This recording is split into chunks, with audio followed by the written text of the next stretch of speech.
Hai, Assalamualaikum. Nama saya Safiq Alia. Hari ini saya akan menceritakan tentang salah satu senarai merah dalam IUCN, iaitu penyu pipih atau nama saintifiknya Flatback Narrator depressus.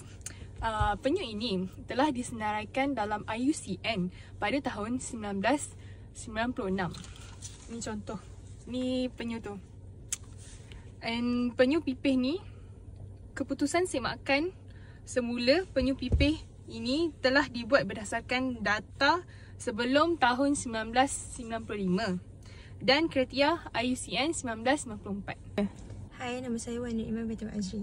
Seperti yang dapat kita lihat, ini merupakan penyu pipih yang baru menetas. Citation mempertikaikan senarai berdasarkan pengurangan populasi penyu pipih, tetapi faktor ataupun sebab utama pengurangan atau pupusnya penyu pipih tidak diketemui.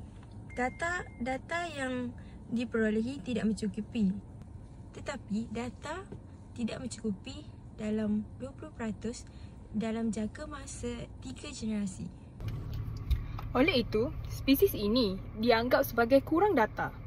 Jadi, penilaian akan dibuat pada masa hadapan.